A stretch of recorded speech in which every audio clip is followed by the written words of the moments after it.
fans of all ages, this is indeed the Morik podcast. Thank you very much for tuning in. February 7th, 2015. We are 11 days away from pitchers and catchers. We are 6 days late of the Super Bowl. What a game it was. We haven't seen grass in quite a long time, so I hope all of you are staying nice and warm. We had a lot to talk about, some stuff going on with Chris Paul, some stuff going on with A-Rod, but first we got to go with the big game, Super Bowl 49 last Sunday in Glendale, Arizona. The New England Patriots took down the defending champion Seattle Seahawks by a score of 28-24. Julian Edelman with the game-winning touchdown. We all know that the Seahawks should have given the ball to Marshawn Lynch. Quick slant over the middle. Terrible, terrible play call. I understand throwing the ball, okay, but if you're going to throw the ball, you got to give it to a fade. You got to throw a fade to Baldwin or Curse or Matthews, who was going off that day. We never even heard of the guy. But obviously, the better decision would have been give it to Lynch. The guy showed you a couple plays prior that he can get to the end zone, no problem. I saw a couple really good stats, though. The Seahawks gave it to Marshawn Lynch 5 times in the regular season at the 1-yard line, and he only got in the end zone 1 time. I thought that was a little interesting. I saw a stat where I couldn't remember, it was a Patriots stat that, the opposing team either scored once or the Patriots only held them once. I wasn't sure, but there were a couple interesting stats going on with this game. But I think you have to throw those stats aside, give it a Lynch at the 1-yard line. The guy, that's what he's made for. This guy is made for pushing the line forward. His name is Beast Mode for a reason. You got to give him the ball. And that cost them a back-to-back. That might cost Pete Carroll a chance at Canton, Ohio. He would have had 2 rings. Right now he only has 1. But that's the obvious about the Super Bowl. We all know that they should have given it to Lynch. I don't think that's news anymore. It's a week old. I think there are a couple things I want to talk about. First is the Seattle Seahawks in general. After the interception to Malcolm Butler, the Patriots were at their own half-inch line, and they had one of 2 options. A, take the safety, or B, draw the Seahawks off sides. Why were the Seahawks trying to pressure so hard? Let them use a timeout, and if they call hike, they're probably either going to give you points, or you can rush the line, force a fumble, get a safety. Why in the world are they running off sides? They ran off sides. They got ahead 5 yards. Now they could easily take a knee and win the game. That was more important. That you can call that more important than the interception. You get a safety in. You get 2 points. You're in field goal. Well, not if you need a field goal to tie or win the game, and you get the ball with a half a minute left. That's plenty of time. And for Russell Wilson, who's a playmaker, you had plenty of time to score. All they had to do is just sit there. You know that a team is going to try to draw you off sides. They say don't move until you see the ball. And then they got another 5 yards there at the 6-yard line, and they needed the clock out and won the game. And then they got so mad at themselves that they decided to start a brawl. That's really going to help, isn't it? That really showed Seattle's true colors. I've never liked Seattle. This Super Bowl, I don't like the Patriots just because they're the Patriots. And I hate Seattle because they're lunatics, all of them.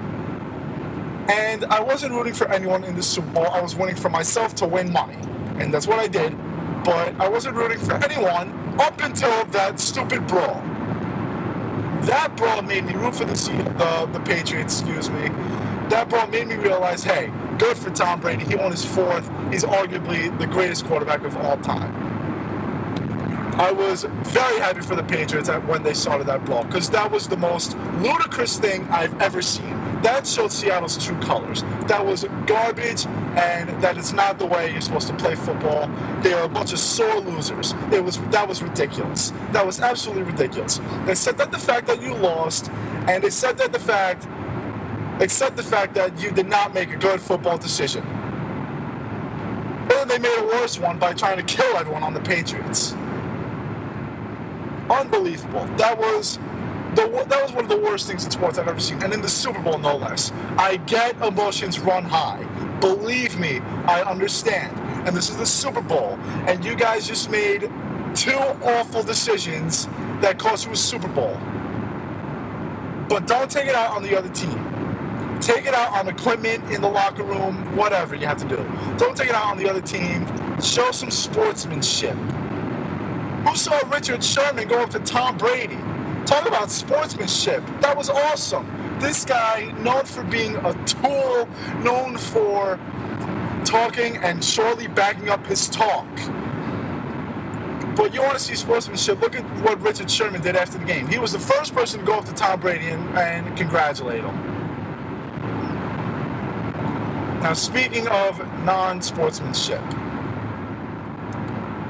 Rob Gronkowski went on the Jimmy Kimmel Show the other day, and Jimmy Kimmel showed him the fight, and Gronk threw a couple punches in, and Gronk said something about how it was the last game of the year, so he said, screw it, I'm going to throw haymakers. Everyone in the world thinks that was the funniest thing ever, but really, if that was someone on the Seahawks, all we would hear is, this guy is such a thug, this guy should go to jail, this guy is a lunatic, blah, blah, blah. And honestly, yes, they're right. If that was Sherman who said that, I would be saying the same thing, but it's Gronk, and everyone says, oh my God, this guy's so cool, he's such a baller, he deserves it, he won a Super Bowl, of course he can fight whoever he wants to, blah, blah, blah. We have to start taking double standards out of sports. We have to start taking them out of society.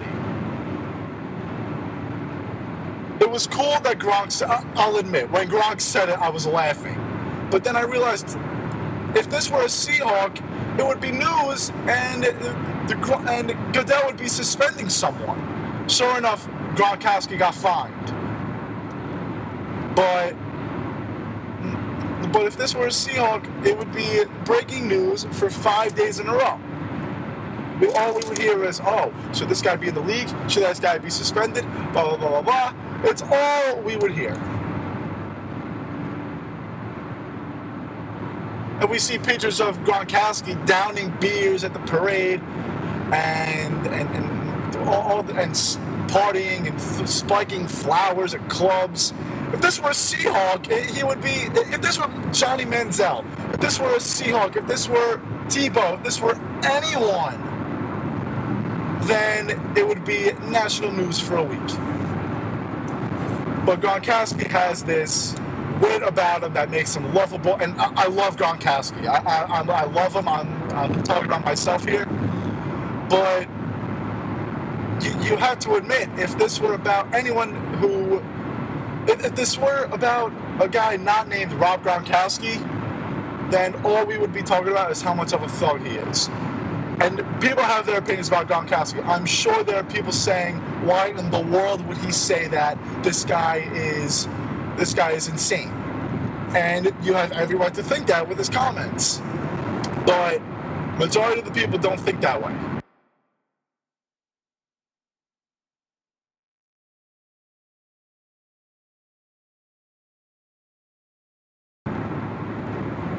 So now going back to the actual Super Bowl, and let's get into legacies really quickly.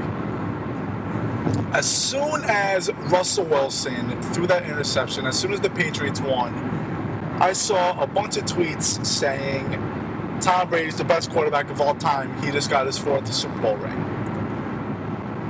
I'm not taking anything away from Tom Brady. The guy is unbelievable. You can give him me as a wide receiver, and we'd still win the AFC East. The guy is that much of an amazing player. But the reason why he won his fourth Super Bowl ring was because Pete Carroll made an awful decision to throw the ball. The reason why he won a couple Super Bowls 10 years ago was because of Vinatieri knocking down 2 clutch field goals. Without those field goals, without that bad play call, he has 1 Super Bowl. A common debate today is who's better, LeBron or Kobe. I say LeBron, a lot of people say Kobe. Why do a lot of people say Kobe? Because Kobe has 5 world championship rings and LeBron has 2. Okay, who's the greatest player of all time in basketball? Michael Jordan, right? How many championships does he have? 6? Look up Bill Russell. The guy won 11. Who's better, Derek Fisher or LeBron? Oh, LeBron, right? How many championships does Derek Fisher have? 5. If Allen Iverson won a couple rings, he would be top 10 players of all time. And in my opinion, he might be top 10 players of all time. Because when someone asks me who is the greatest, like who's better, I look at skill. I don't necessarily look at legacies. I look at more averages and numbers than I do the number of championships. Because it takes a team to win a championship. It doesn't take a team it does, but when you look at touchdown, how many touchdowns a guy throws, you don't necessarily look at, this guy was responsible for 10 of those touchdowns. He caught 10 of those. He caught whatever that. That's why when I saw a bunch of people saying Tom Brady's the greatest, he was 2 field goals away and 1 touchdown away from having 1 Super Bowl ring. If Vinatieri doesn't knock down those field goals in Super Bowls, 35 and 34, I think? Or something like that. I don't remember. If he doesn't knock down those field goals, and if they give the ball to Marshawn Lynch and he scores, or if Russell Wilson doesn't throw an interception, is Tom Brady still one of the best quarterbacks of all time? If Peyton Manning doesn't throw that interception to Porter in Super Bowl 44 against the Saints, Peyton Manning has 2 Super Bowls, and people already say that he's one of the greatest of all time. But if he had that 2nd Super Bowl ring, then people would be going ballistic. People were saying after Eli won his 2nd Super Bowl that he was better than Peyton, myself included, because I was brainwashed. Eli Manning is not better than Peyton Manning because he has more Super Bowl rings than him. People need to realize that when someone asks who is better, you need to look at their numbers and not their legacy. Now, believe me, every team, every player fights for the championship. I get it. That's the ultimate goal. But don't say that someone is better just because of how many Super Bowl rings they have or how many World Series championships they have. Look at the way they played the game. Look at their individual numbers. Look at their stats. Like I said, Derek Fisher, 5 World Series. LeBron has 2. Who's better? LeBron. Michael Jordan and Bill Russell. Most people will say that Michael Jordan's better. But Bill Russell he needs another hand for his NBA championships. He has 11. I can go on and on about this. Again, not taking anything away from Brady. The guy, he once had Wes Welker. He once had Randy Moss. And when those guys were gone, he had Julian Edelman, who used to be a nobody. He had Danny Amendola, who used to be a nobody. And what did he do? He's thrown for 4,500 yards and 30-some touchdowns. Tom Brady is an excellent quarterback, and believe me, I think he's one of the greatest of all time, if not the greatest. But I don't think he's the greatest because he has 4 Super Bowl rings. I think he's one of the greatest because of how well he plays in general. Because remember, he's 3 plays away from having 1 ring. All in all, congratulations to the New England Patriots. Well deserved. That was after last year's Super Bowl. We needed a great Super Bowl, and that was a great Super Bowl. I can't rank it anywhere because there have been a lot of good ones. Both of the times the Giants beat the Patriots. Super Bowl 43 with Santonio Holmes. The Colts. Every Super Bowl has been amazing over the last decade or so, minus last year's, so I can't rank it, but it was an awesome game to watch. Again, congratulations to the New England Patriots. Congrats to Brady on his fourth, and Belichick and Robert Kraft, Gronk on his first. A lot of first-timers on that Patriots team. Well-deserved. Congratulations. Moving on to the hard floor. Chris Paul got fined $25,000 because he said that the NBA isn't for a female ref. Chris Paul, if he's getting fined because he's ripping a woman, that is ludicrous. That's ridiculous. I didn't watch the game against the Cavs, but I heard women were calling in saying the NBA is not for this woman.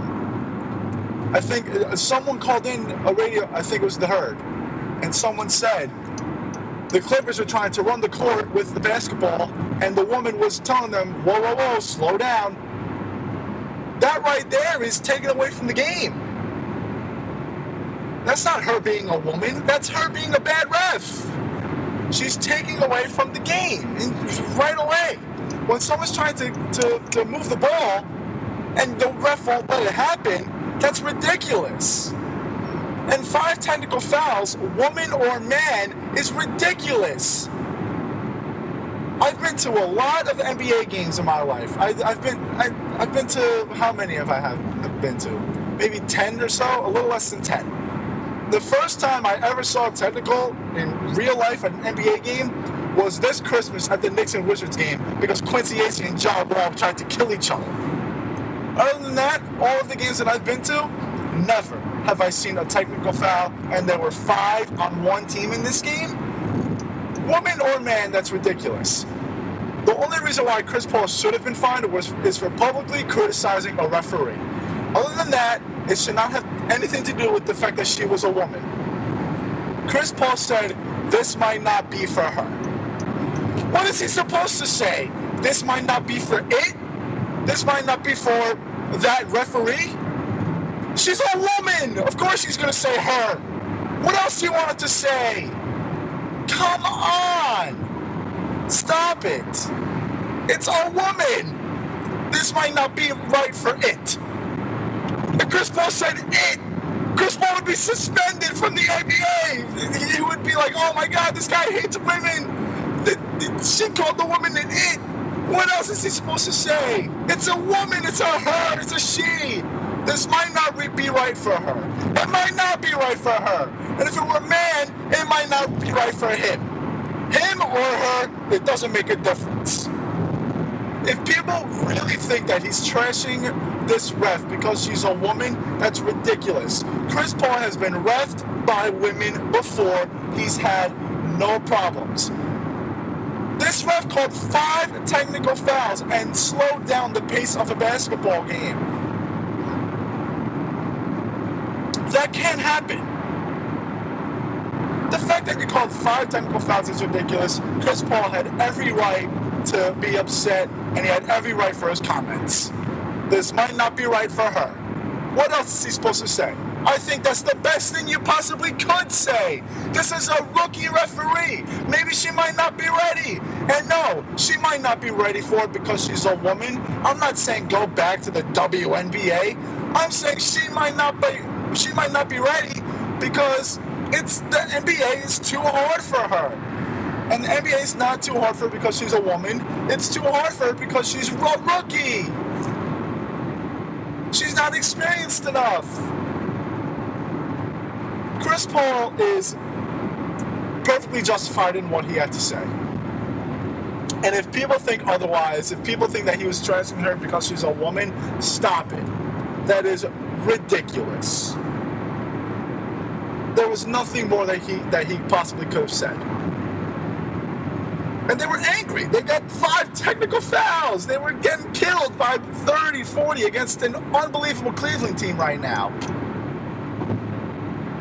Chris Paul is well justified in his actions. And I understand the fine for publicly criticizing a ref, because when you say something about a ref, you get fined right away.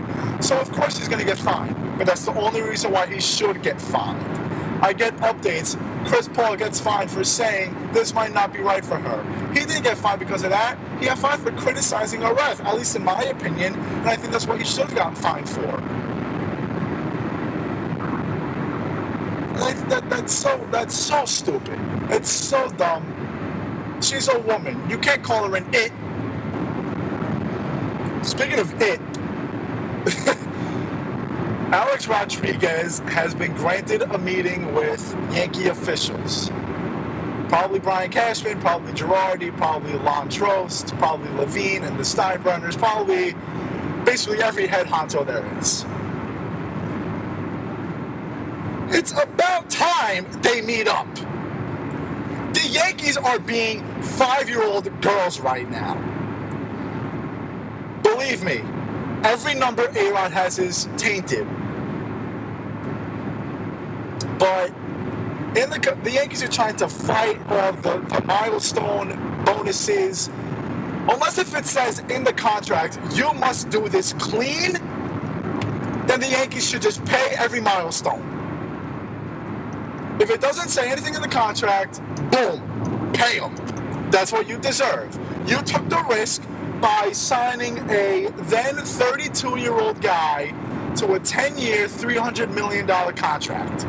Serve your time. This is ridiculous. Just give him the money. The fact that they don't want him on the field, I think, is ridiculous. A-Rod is going to draw attendance, and that's been a big problem for the Yankees. I saw stadiums empty last year. It was Derek Jeter's last season. The stadium was empty. The year before that, it was Mariano's last season. The stadium was still empty. A-Rod is going to draw attendance. Why wouldn't they want him on the field? You're going to pay $21 million to sit him on the bench? You're going to pay him $20 million for him to sit on his couch and watch the games? You're going to pay him $21 million to play for another team? This meeting is going to go something a little like this. Hopefully. Brian Cashman is going to say, look, Alex, Chase Headley is our third baseman. You're going to be the DH. You're going to play third base when Headley needs a day off. I think what they should just say is, look, I'm sorry I screwed up. I'm not going to call it a mistake because he's done it 100 million times. A-Rod should just say, look, I messed up. I'm going to own up to what I did.